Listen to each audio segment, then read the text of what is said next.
You're listening to Clarity on Fire, a podcast for people who know what they don't want out of their life and career, but aren't sure what they'd rather be doing. In a world where it's easy to exist, but hard to feel alive, we, Kristen and Rachel, two certified life and career coaches, are here to help you cut through the information overload, get unstuck, and focus not just on how you can have a career you're passionate about, but how to create a whole life that feels fulfilling.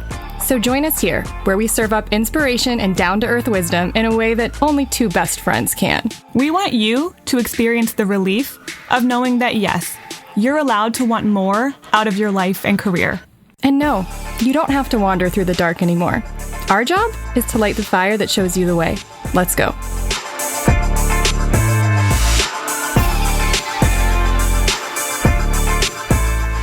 Hi. Hey.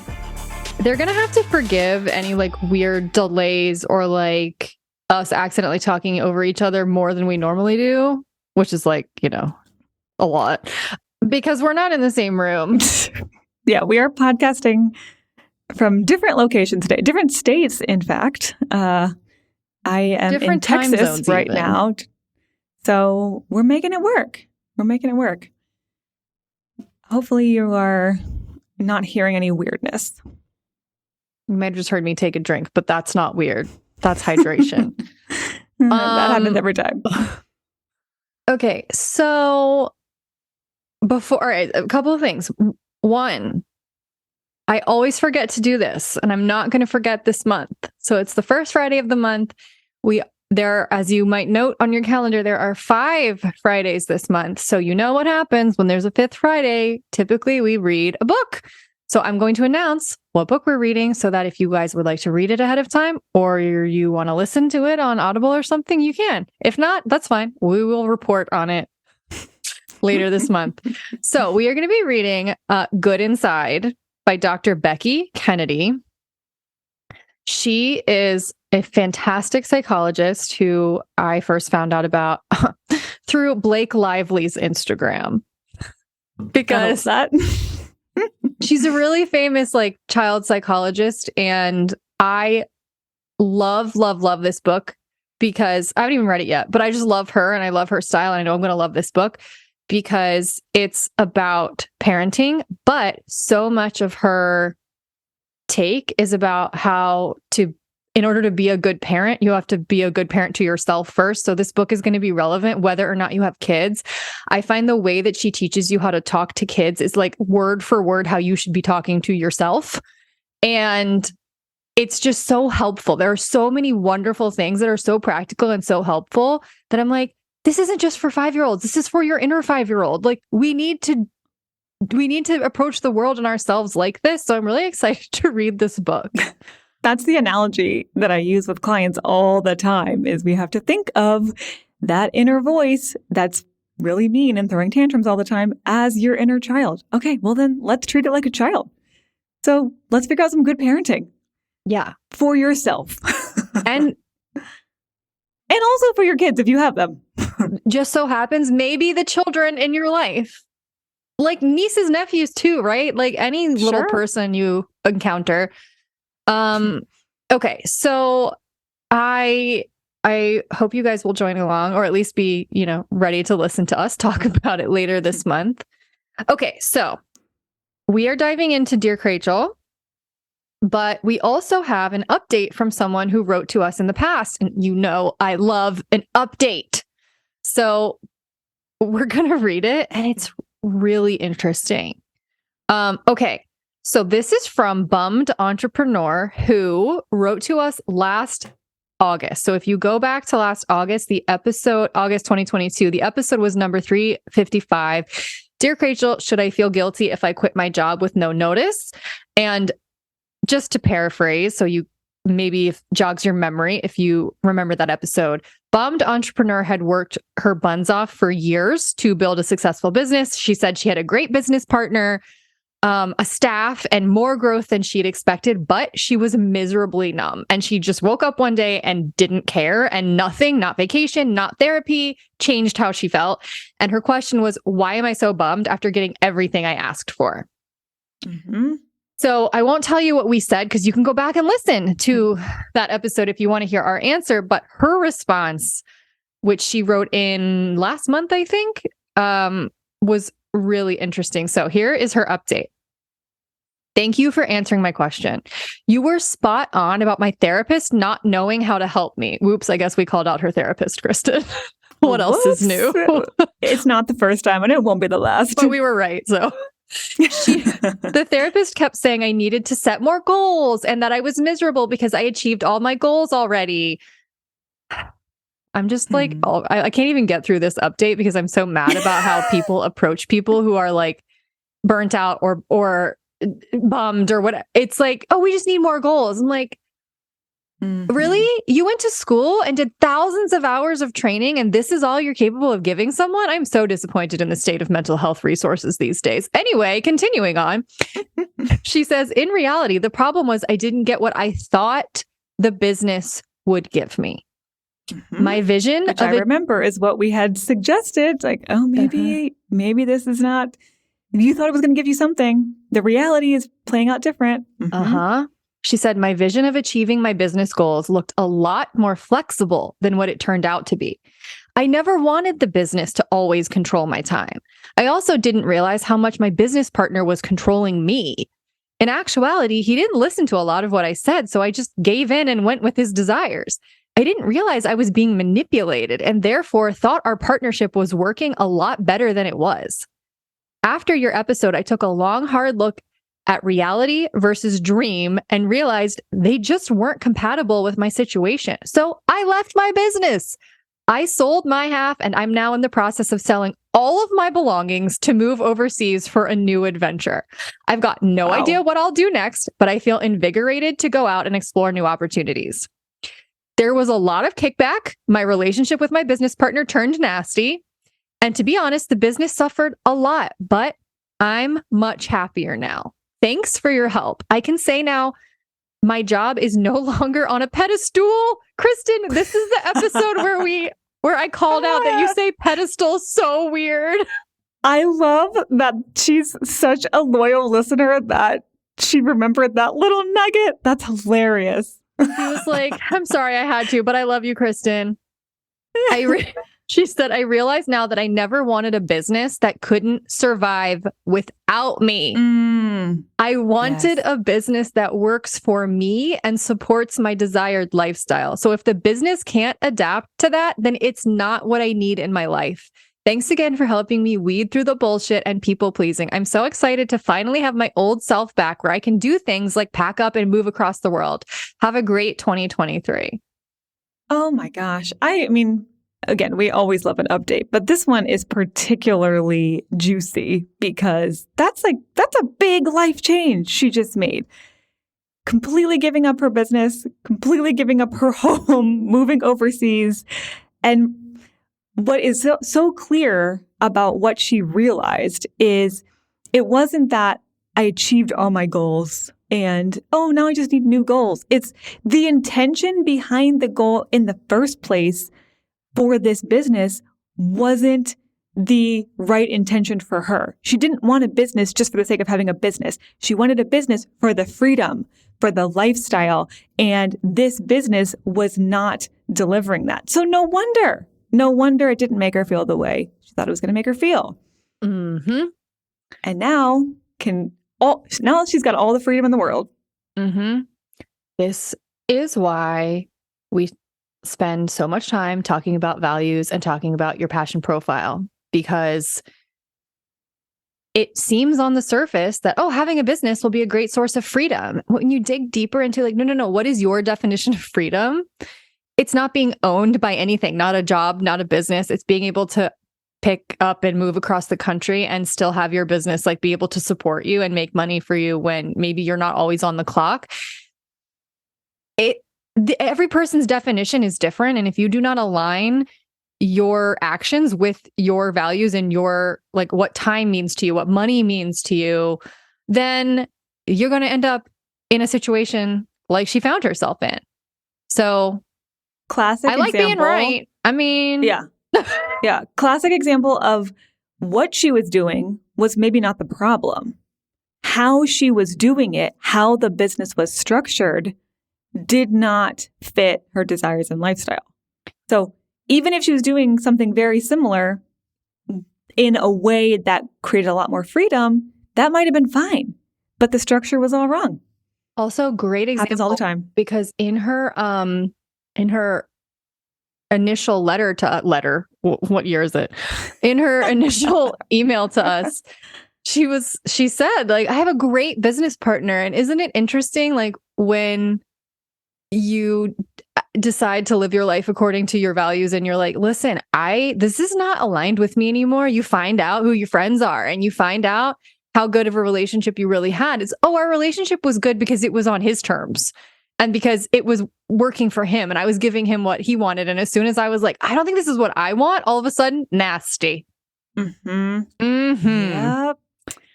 Better to know now than years further down the road. Well, thank you so much for that update, bummed entrepreneur. Anybody who we've answered their question before, if this sparks a reminder to send us an update, we love it. We might read it on a future episode. And I guess now we'll get into the questions of the day. Okay. Question number 1. Hi, Kristen and Rachel. Oh, she actually broke it out. Instead of Krachel, she individually called us out. Okay, I like that. Very nice. Thank you. I love your podcast, and your advice is very empowering. I was wondering what your take is on handling workplace bullies. I'm someone who's very empathic, and I often take on others' feelings. It can be great at certain times, but it also means bullies sometimes see me as an easy target because I'm sensitive and kind. Some workplace bullies are more overt in their tactics and others are more subtle. What is the best way to handle a bully in the professional world, especially if they are bullying you or calling you out in front of a group of people and they catch you off guard? Thank you so much. And that is from Anonymous. That's a particularly, what do I want to say? Like it's just a particularly nasty bully who calls you out in front of other people. It's so middle school. Right? How are we outgrown this? Okay, here we go. Here's my advice. You guys will be shocked to find that I have been the recipient of bullying in the past. Not since I was an adult necessarily, but like in middle school, absolutely. Absolutely. I cried every day for 2 years after school because this one girl in particular was so mean to me. And I did find out later, like when I was an adult, how hard of a time she was having at home. And I was like, isn't that always the case? Of course, the poor girl. And then we like sort of made peace and we were cool. And if I saw her now, we would laugh and we would chat and we would like get real, I'm sure, and it would be fine. But like, it really pains me that that's normal for kids when they're in middle school, even though to some degree it's normal. And then it still is, the fact that it's still happening when we're adults feels inexcusable to me. Absolutely inexcusable. And it is what it is. It happens. Some people are emotionally stunted and they're still in middle school. So I'm not saying we devolve to their level, but here to me is the best armor for bullies. Humor. You they cannot win if you laugh at them. Like, it's true. They cannot get to you. So if someone calls you out in front of a group and everyone's kind of giggling, you don't have to laugh with them. You don't have to like laugh as if like oh yeah, you're right, I suck, ha ha ha. You're allowed to laugh and turn to them and be like, oh my God, I had no idea it was still 2003. Are we in middle school? Oh my God, can I like, oh wait, do we wear pink on Wednesdays? Is this Mean Girls? Oh my God, Karen, is that you? Can you call the weather with your boobs? Yes. Can you weather report, bitch? They don't know what, like, the reason they see you as a target, and I hate this. I want you to be able to be someone who's really kind and really sensitive and who's able to take everything very seriously. But that's also why you're such an easy target for people like that, is because you're is because you look so pained and wounded and you look so hurt when it happens.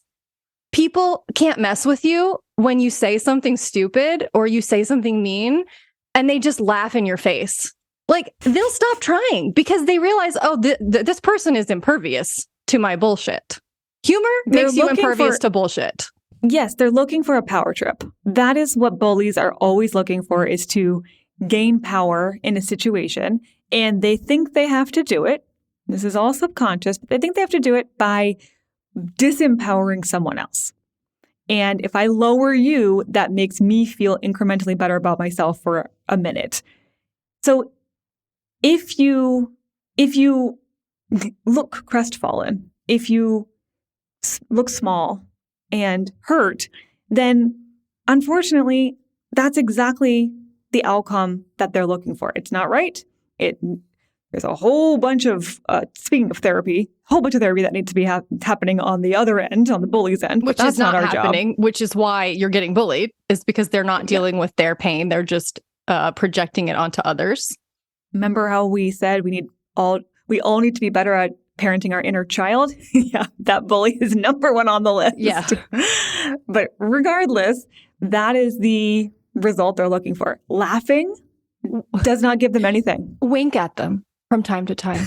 Just wink. I tell you, it'll go so much further than any passive aggressive comment. Mm-hmm. Just smile at them a little bit and wink, and they'll be like, what the fuck is going on?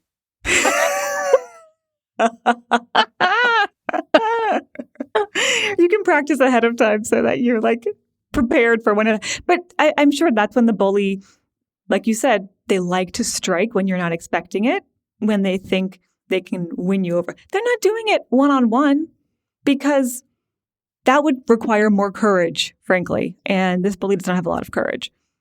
You could also address them one-on-one after the fact because they seem to like the power trip of being in front of other people and getting that reaction. In addition to making light of the situation in the moment, this might be a good time to take them aside and say, hey, I didn't appreciate that.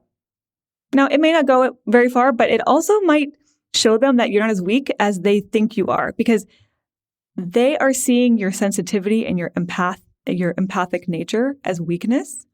It is not. Anybody who's listened to this podcast for 5 seconds knows that we see emotional empathy as a huge superpower. And it also means that you can recognize what that bully is feeling in that moment and say, you know what? I didn't appreciate that. And by speaking up, I'm going to make you feel a little bit uncomfortable. And you're not going to like that. And you're going to realize that maybe I'm not as much of a target as you thought I was. So I would say make light of it in the moment and take them aside separately where they don't have their buddies. They don't have their audience to make them feel stronger. And you don't have to make a big deal about it. Just say, didn't appreciate that comment. I mean, if this were me and I took someone aside, I might go for pity. I might be like, hey. Pity and humor are disempowering tools. I might Absolutely. be like, you know, I didn't appreciate what you said. And I'm sorry that you're in such pain. Because, like, let's be honest, we're adults. If you're still acting like you're in middle school, there's something wrong. There's something going on here, girl. And, like, you can try to get to me. You can try to make my life a living hell. Whatever. I mean, I don't think this is doing anything for you. I feel like this time would be better spent in therapy, probably. And I'm sorry for whatever pain you're in, but, like, just so you know, I'm not going to be a receptacle for your unprocessed pain. And then wink. Get that wink in. Really throw them off. Yeah. Really throw them off. You could be like, do you need a hug? I was just thinking, like, you could ask, like, are you okay? Is everything okay? Are you all right? Do you need something? I've been sensing that you seem a little agitated. Is everything okay? And I know this isn't about me. Like, your lack of kindness to me is about some pain you're experiencing, and I'm so sorry for that pain. Oh, what are they going to do? Now, that is really using your empathy as a superpower right there. Yeah. I hope we've given you some ideas and a little bit of courage to try them out. It might feel uncomfortable, but it's also feeling uncomfortable to feel disempowered and at the effect of this bully or these bullies. And this might be uncomfortable in a much more empowering way. So give it a try. Let us know. This is one I would really like to hear an update about. Or if anybody finds this useful and they try it, anyone, not just anonymous here, anyone. If you're dealing with someone difficult and you use any of these tactics and they're successful or not, I mean, if they blow up in your face, I'd also like to know that as well. But it's not going to be worse. Like, it's not going to be worse than constantly being picked on for being sensitive. No. And if you're one of those people who is witnessing that happen, maybe you're not the victim of bullying, but you're seeing it happen, you can use these same tactics on behalf of the person who's getting bullied, because sometimes that's a really vulnerable place to be. And so if you see somebody being rude, you can do the same thing. Are you okay? Yeah. Or laugh not at the person being bullied, but at the person doing the bullying. Like, wow, that was a ridiculous thing. Seriously, are we still in middle school? I mean, these are ways of diffusing an attempt for a social power grab, which is just so gross. Yeah. It's so hard to take power from someone who thinks that you're kind of funny and pathetic and a little bit pitiful. Like, you can't take power from that person. That person automatically has more power than you because they know you can't get to them. They see the truth. Okay. And just one more thing. Remember, none of this is us saying you're not allowed to feel sad. You're not allowed to feel crestfallen, that this isn't allowed to hurt, that your sensitivity is being taken advantage of. All of that is also real. And you're asking for, like, how do I deal with it? Like, this is a reality of my life right now. What do I do? These were our practical tips. We hope they help. Okay. Winking, a practical tip.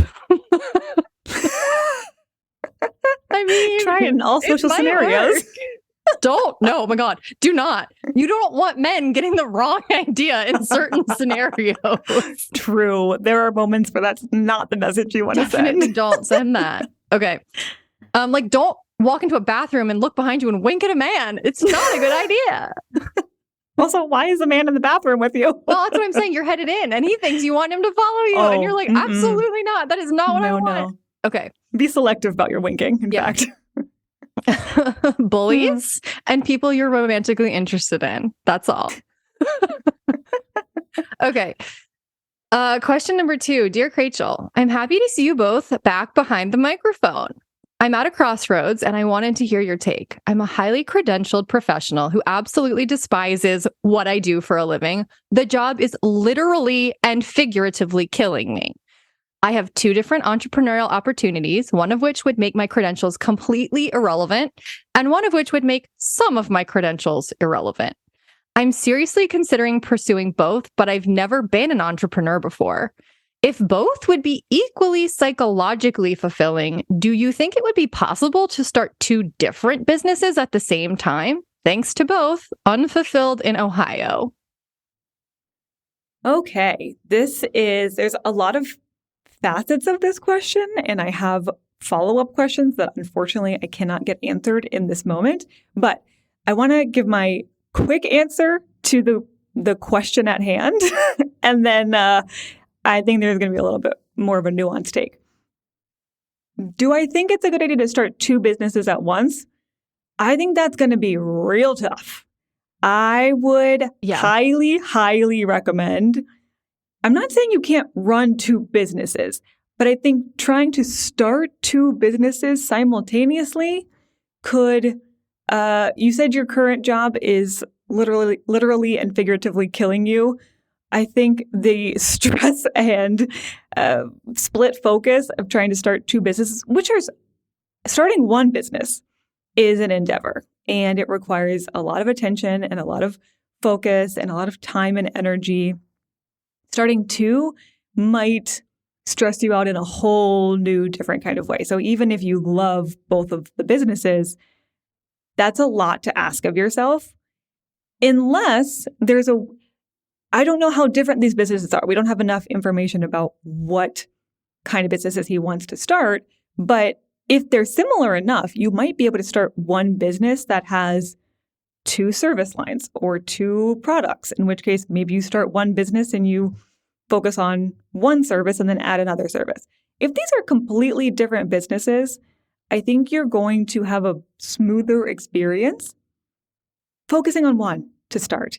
Get that set up, get it squared away, get some things automated or get some people in to help you, get it running, and then you might be able to turn your focus to the next one. Mm-hmm. I know that people, obviously, when we're talking about money and stuff, we talk about diversifying our portfolio and having multiple streams of income. And I wonder if that's part of what he's thinking here. And that's true. That's valuable advice. But when we're talking about starting a business, I don't think diversifying focus is a good idea. Mm-hmm. That just becomes scattered. That it's hard to get traction in 2 directions at the same time. Right. You can't really run in 2 directions at the same time. And starting a business is a very focused pursuit. It requires a lot of essentialism. And I mean, I think actually, if those books are something that this listener hasn't checked out or hasn't in a while, Revisiting Essentialism and Effortless, both by Greg McKeown, would be a good homework assignment for him, because I think that what we need is to leverage the most momentum for the least amount of effort. And I don't think that starting 2 businesses is essentialist in any way.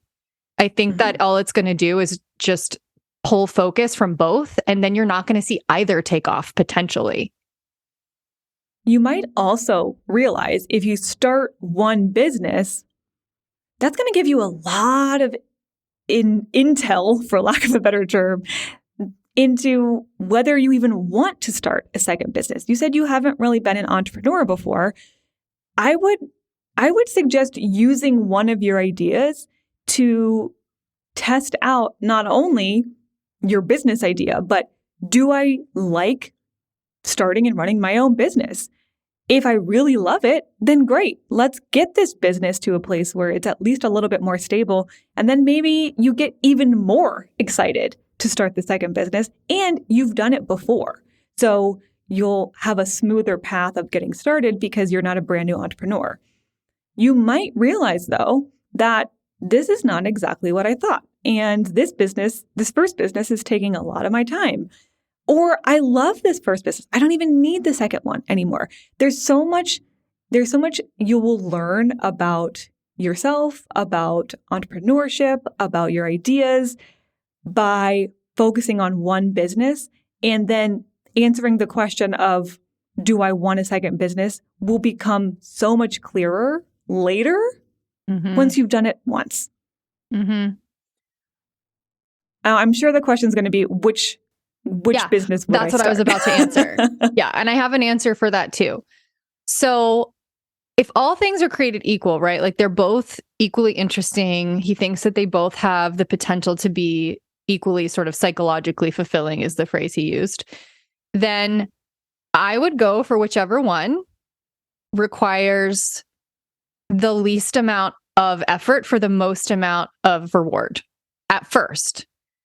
And he talks about this in Effortless, right? That like, go for the thing that will help you build momentum so that other things can be pulled into that momentum and pick up speed as you roll downhill. So if one business is going to take a lot longer to potentially get off the ground, don't go for that one first. Go for the one that might be easiest for you to get launched in some way or for you to make money quickly. So that then, yeah, if you want to start a second one, then okay, you're that much closer to being able to do that. And as far as the credentials, because he mentioned that a couple times, and I don't know that your credentials matter necessarily, unless like it matter in terms of which business to start. Because one was like, my credentials are completely irrelevant, and one, it's like they're sort of relevant, maybe. The reason I would tell you to consider your credentials is if you think going with the business where your credentials are sort of still relevant would help you get business. If that would help you with like name recognition, or it would help sell potential clients because they see you have some experience in this area, then that if everything else is created equal and that makes your life easier, then go with whatever one is going to make your life easier. And it's going to make it easier for you to get clients or make money or make sales or whatever it is you're trying to accomplish. Agreed. If you're starting a business, especially for the first time, is a big endeavor. It's a lot of work. It's hard enough as it is. If one of your ideas feels more accessible and easier to move forward on, I agree. Do yourself a favor and start with that one. Mm-hmm. I also think we should hearken back to the update from the beginning of this episode about being really intentional about how you are structuring the business. So keep in mind, why do you really want to start a business? Why is your job literally and figuratively killing you? And do not do that. Yeah. Are you recreating your job, but now you're the boss? And is that enough of a difference? Or are you creating a business because you really want to lead and manage a team? Or are you creating a business because you really want more time freedom? Or you have an idea you're really excited about that you want to be working with clients or building a product and you want to be really hands-on with that. Why are you starting a business?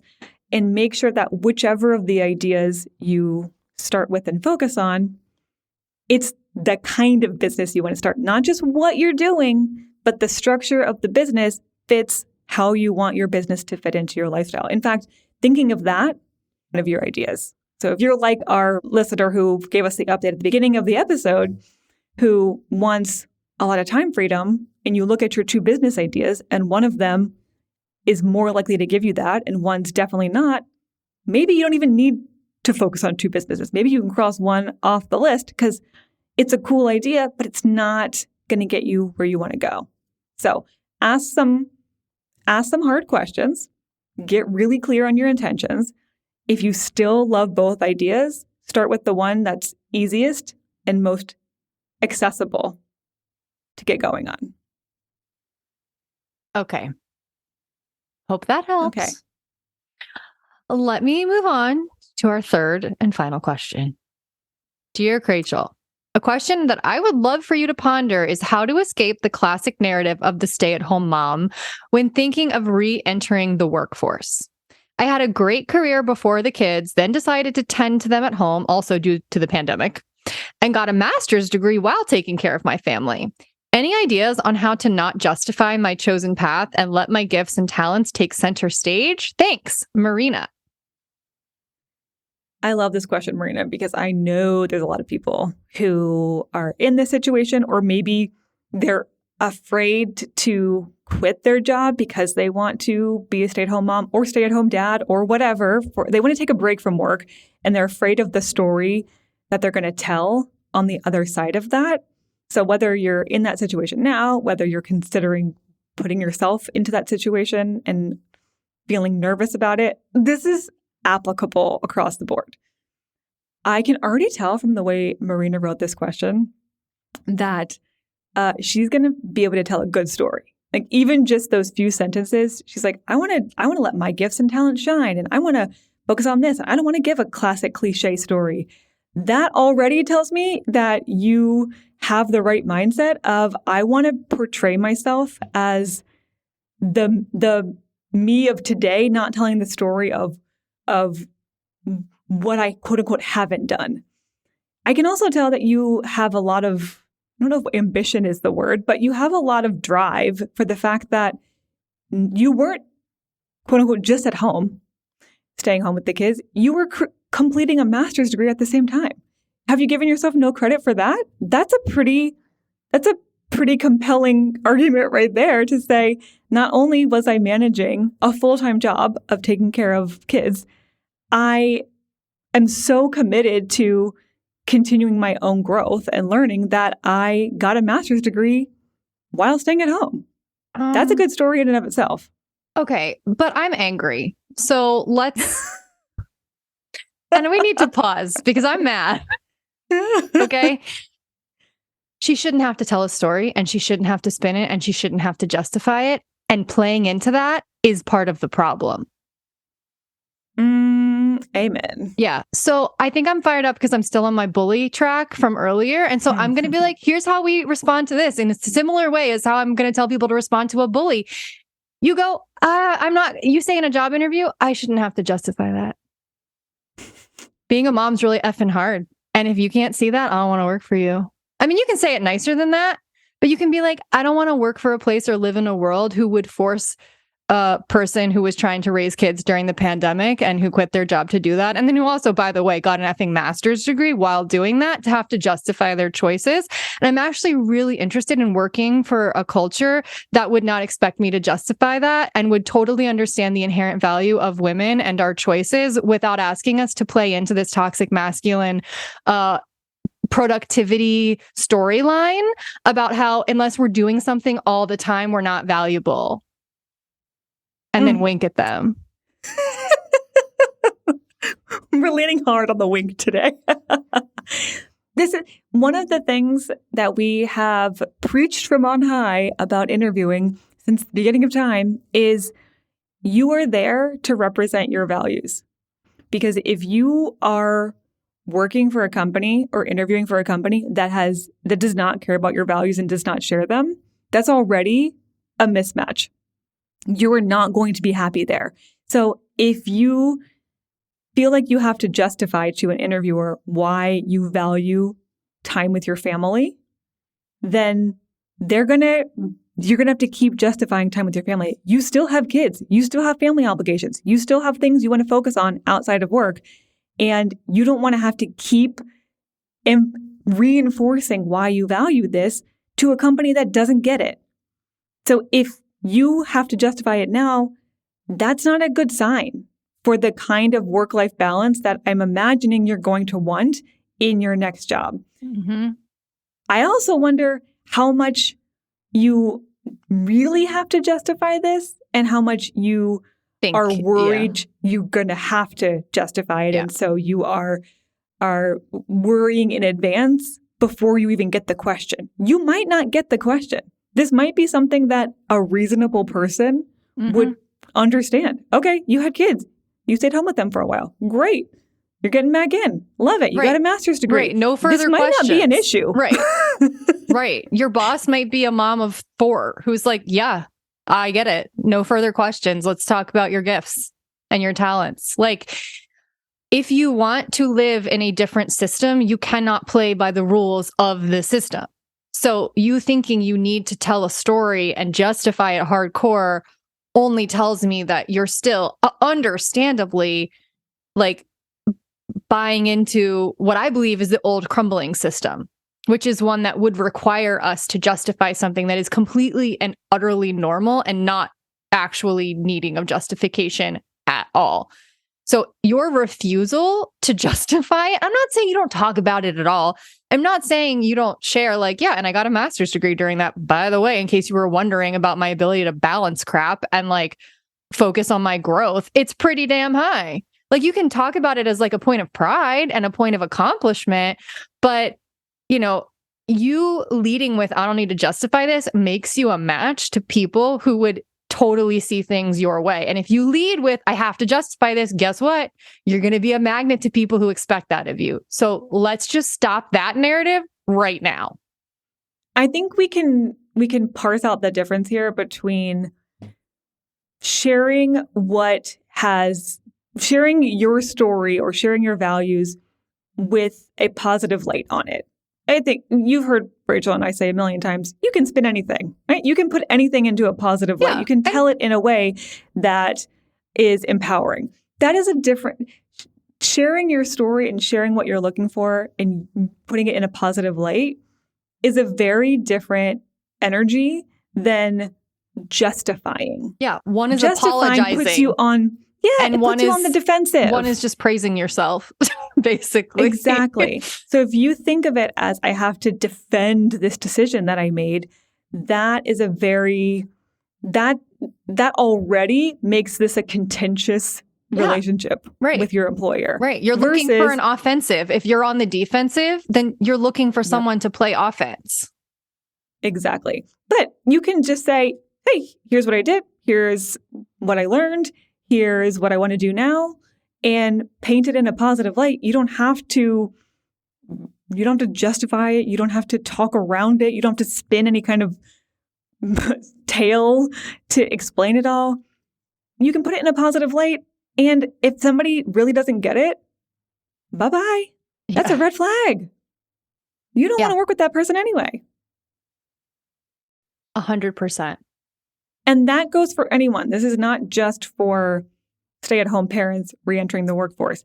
If you decided to take a sabbatical, if you decided to leave a job or you've hopped around different jobs for a little while, whatever story you think you have to spin.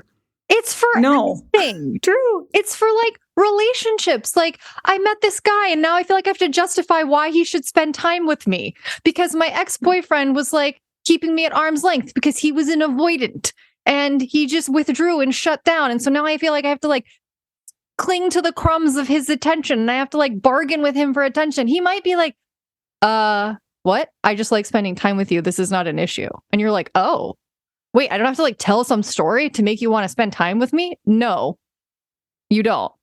Like, no. You never have to justify. That is, again, that is you feeling like, oh no, this isn't good enough. I need to tell a better story to make it seem better to that person. That's not the energy we ever want to come from. Mm-mm. Okay. I hope Marina liked that. I hope everyone liked that. I think there was something for everyone in these. Whenever we start out with bullies, there's going to be a little bit of sass coming out. So that's just a given. Rachel, I want you to go into her workplace and you would have so much fun dealing with that bully. Taking them down a peg. I know. That's like the shame, though, is that people don't pick on people like me. Because they know they can't get away with it. That could be a side gig. People could hire you to deal with their bullies. I don't know that I want to deal with all that. It could be weirdly satisfying. Yeah, I just think being weird is also really great. Do you know what I mean? Like being a little bit weird is also helpful. Like if you just say like random shit that like is a little bit like, oh, I have a parrot at home who would have thought what you said is really funny. And then like walk away. Embody your inner Luna Lovegood, who did get bullied, but just didn't care. It was like, didn't bother her. She didn't even know what was happening. Like she didn't care. Just in her own world. Yeah. It's just hard for it to land, right? You got to give it a landing place. Anyway, all right, we're done with that. As always, we want to hear comments either from any of our question askers or from anybody who maybe the question was exactly what they needed to hear, even though they didn't know it until somebody else asked the question. We'd love to hear any of your comments, how this resonated. You know, we love that. Mm-hmm. And you can always submit a question for Dear Krachel in the show notes. There's always a link in every single episode, or you can email us at contact@clarityonfire.com, subject line Dear Krachel. And I got a bunch of questions for like over the last month or so, and I was not able to include all of them. So if you have asked a question and still hope one day to hear it answered on the podcast, well, there's still hope. Come back next month and maybe we'll answer it. Okay, and we will see you on Friday. For the normal person episode you should have had in February had I not spilled tea on my MacBook. So we're back with that. You didn't miss it entirely. You just got it bumped back a month. Yeah. Got a good normal person interview for you coming up. Okay, so we will see you then. Bye.